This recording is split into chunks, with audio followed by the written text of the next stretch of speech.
Hello, what's up mga katsibog? Ito na naman tayo sa panibago nating pagluluto ang ating pork siomai. Special po yan dahil iibahin natin ng konti ang ating recipe at syempre hindi naman ito yung tulad ng ating nabibiling siomai sa labas. Okay, ito po ang ating ingredients. Pork giniling, green onion, garlic, carrots, black pepper, salt, egg, siomai wrapper, soy sauce, fried garlic, calamansi at chili oil. Yung pong soy sauce, fried garlic, chili oil. Yun po yung ating sauce na. Sausawan na lang po ng ating siomai yan mga katsibog. Kaya kitang-kita niyo naman na ito, tinuuno ko ng gayatin ng ating mga gulay or ang ating mga ilalhok sa ating pork kiniling para maging siomai. Special po ito dahil kaya nilagyan ko siya ng mas maraming gulay at talaga namang maiibigan na naman nating lahat ito sa ating pagluluto ngayong araw na ito.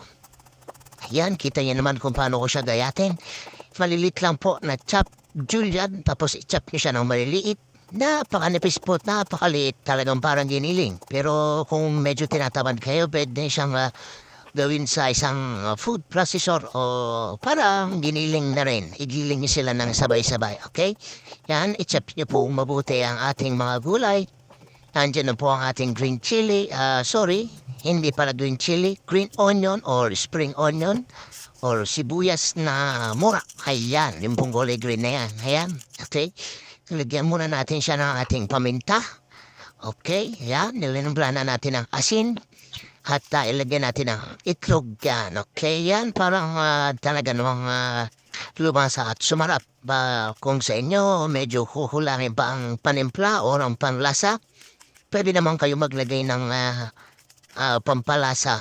Ayun, pero i-break natin ang konti ang rules minsan para ma-enjoy nyo naman ang pagkain. Okay? Ayan, tinakikita ko po sa inyo ang ating gagamiting scoop para naman pantay-pantay ang ating size ng ating siomai. Hindi malaki, hindi maliit. Yan, parang nasa homeport lang yata yan. Or sabihin na natin 1 tablespoon or 1 teaspoon ba? Hindi ko na masyadong makita. Ayan, kita niya, ayan po ang ating siomai. Siomai pala ang tawag sa wrapper na yan. Marami nagkakamali na siomai. Yan pala talaga ang tamang pagbigkas ng ating siomai. Pork or pork siomai. Yan po ang siomai wrapper. Yeah? Ganyan yun na po. Okay, kita niyo naman kung paano ko siya gawin. Hindi ko na po siya pupunin masyado. Mas gusto ko yan na ganyan lang po karami. At para naman na makita natin na ang size, yan, ganyan lang, mas okay na sa akin yan. Kayo na po ang bahala kung mas prepare nyo na mas marami siya. Okay lang din. Okay, mga katsibok? Ayan, kita niya naman at bibigyan ko muna kayo ng time para manood. At ayan na po. Okay? Alright, go!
Yan, okay na. At natapos na rin ang ating pagbabalot ng ating siomay. Kitang-kita niyo naman mga katsibog.